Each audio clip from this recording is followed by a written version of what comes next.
Akkam jirtu maatii Gammee Miidiyaa oduun guyyaa arraabsaniif qabadee dhufeen isinitti hima haga dhumaatti na waliin tura. Oduu keenya jalqabaatiin kirkirri lafaa cimaan reektar iskeelii 5.8 guutee halkan kaleessaa sa'aatii 9:53 irratti Itoophiyaa keessatti mudate. Kirkirri lafaa kunis namoota hedduu naasuudhaan halkan hirribaa kaasee jira.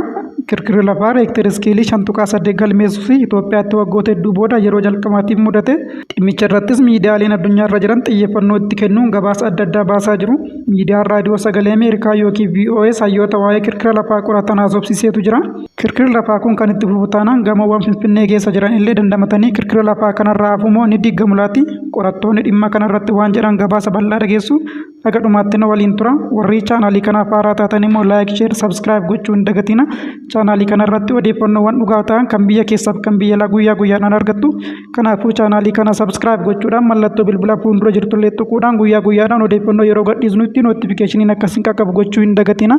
Amma oduu dhimma kirkira lafaa kana bal'inaan isinitti muttan darba. Kirkirri lafaa yookiin sochiin lafaa guyyaadhaa gara guyyaatti dabalaa deemuunsaa yaaddoo guddaa uummatatti uumee jira. Addumatti immoo sochiin lafaa halkan kaleessaa Finfinnee dabalatee naannoo garaagaraatti mudate. Erga kirkirri lafaa tibbana Itoophiyaatti eegaleetti inni kaleessa halkan mudate kun kirkira lafaa baay'ee cimaa ta'edha. Kirkirri lafaa kunis kan mudate utuu uummanni rafaa jiru halkan sa'aatii 9:53 irratti yeroo ta'u maagniituudiin isaas reektar iskeelii 5.8 galmeesseetu jira. Kirkira lafaa kanaanis uummanni Itoophiyaa magaalota garaagaraa keessa jiraatan naasuudhaan halkan hirribaa akka dammaqanii fi sodaa guddaa keessa akka turanis ibsanii jiru.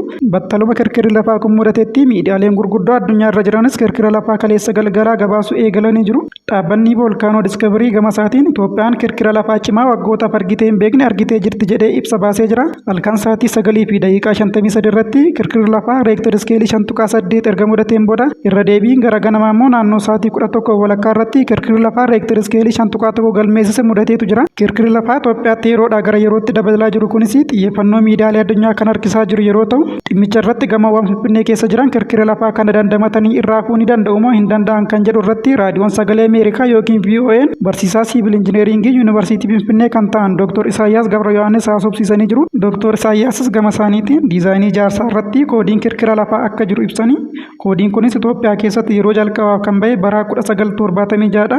Waggoota 10 hanga 20 gidduuttis koodiin kirkira lafaa irra deddeebi'uun ba'uusaa ibsanii koodiin kirkira lafaa itti aanee jirus 1988 fi 2008 akka ba'ee ture himanii jiru. Ammas koodiin ijaarsaa dhiyeenyatti fooyya'ee ba'ee akka jiru ibsanii naannoo garaagaraattis koodiin garaagaraa akka jiru ibsanii jiru.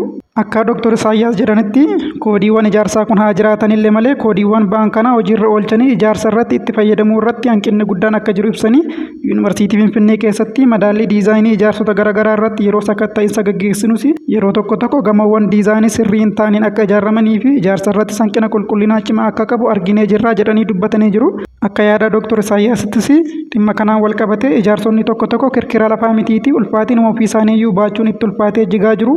Kirkirri lafaa hammi isaa cimaa ta'e kan mudatu taanaan maal akka uumamu tilmaamuun nama hin rakkisuus ijaarsonni ofiiyyuu baachuu hin dandeenye kirkira lafaa dandamatanii irraa hafus jedhee hin yaadu jedhanii VOAdhaaf yaada isaanii kennanii jiru. Qorataa kirkira lafaa fi barsiisaa yuunivarsiitii Finfinnee kan ta'an Piroofeesar Attalaa Ayyalaas gama isaaniitiin kirkirri lafaa mul'achaa jiru haaluma baramaa teessuma sulula qinxaamaati malee waan haaraa hin qabu jechuun dubbatanii jiru. Piroofeesar Attalaayis yaada isaanii akka gaazexaa bariisaaf kennanitti Itoophiyaan biyyoota sululli qinxaamaan guddaa Afrikaa bahaa keessa qaxxaamuru keessaa ishee tokko waan taateef amaloonni naannolee sulula qinxaamaa kanatti baramaa ta'an hundi kutaalee Itoophiyaa sululichatti dhiyaatanii argaman keessatti mul'achaa akka turan yuunivarsiitii Finfinneetti qorataan saayinsii kirkira lafaa Piroofeesar Attalaa Ayyalaan ibsu.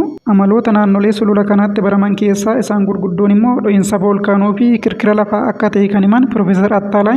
Kanaaf kirkirri lafaa yeroo ammaa irra deddeebiin uumamaa jirus amaluma uumamaa kana malee sababoota addaa kan hin qabne ta'uu dubbatanii jiru. Akka ibsa isaaniitti yeroo ammaa haalli kirkirri lafaa kun itti mul'achaa jiru baay'atee yookiin sababoota dabalataa horatee osoo hin taane keessattuu magaalota akka Finfinneetti gamoowwan guguddoon baay'inaan ijaaramuun isaanii fi namnis heddumminaan achirra jiraachuunsaa miira kirkira lafaa kana haalaan akka hubatuuf isa gargaareeras jedhanii yeroo kirkirri lafaa mul'atu nama sochiirra jirurraa nama taa'ee yookiin rafee jirutu miira kirkira lafaa sana sirnaan hubata. Yeroo hedduu namoonni gamoorra jiraatan yookiin ni taa'u yoo taa'u baatanis ni dhaabatu yookiin ni ciisu malee yeroo hedduu sochiirra hin jiraatanii.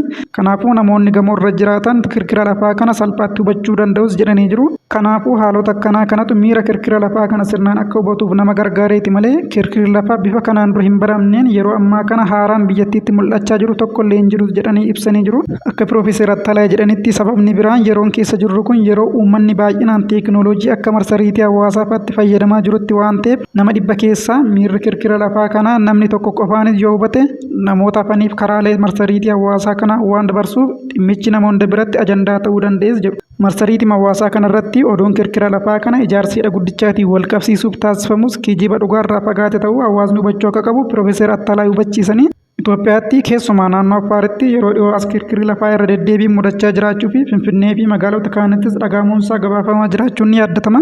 Addumaanis bakki ka'umsa kirkira lafaa Itoophiyaa keessatti yeroo ammaa kana mudachaa jiru naannoo Affaar aanaa Dullachaa ganda Saagantuu jedhamu keessatti yeroo ta'u, ganda kana keessatti onkoloolessa 27 bishaan booqee ture. Yeroo ammaa kana immoo bakkichi gogee asiin gadi boolla uumee jira. Naannoon isaas gurraacha'ee mukkeen naannoo sanirra jiran illee jijjiganiitu jiru. Naannoo kanattis gaarreen lamaan gaara Faantaallee fi gaara Doofan gidduuttidha kirkirri lafaa fi baqaqinsi lafaa kun kan uumamaati jiru. Dabalataanis akkuma miidiyaaleen gabaasaa turanii kamisa darbeerraa eegaluun voolkaanoon naannoo kanatti bifa aaraatiin eegalee ture. Jimaata kaleessaa immoo ibidda lafa keessaa asii ol tufuudhaan voolkaanochi baay'ee hammaatee ture. Egaa maatii gammii miidiyaa dhimma voolkaanoo fi kirkira lafaa Itoophiyaa irratti gabaasni har'a isiniif qabadhee dhufeeru kana fakkaata. Warri chaanaalii kanaaf haaraa taatan laayik, sheer, sabskiraayib gochuu hin dagatina. Chaanaalii kana irratti odeeffannoowwan biyya keessaa fi biyya alaa guyyaa guyyaadhaan argattu. Gammaatti waan waliin turtaniif galatooma. Nagaan tura.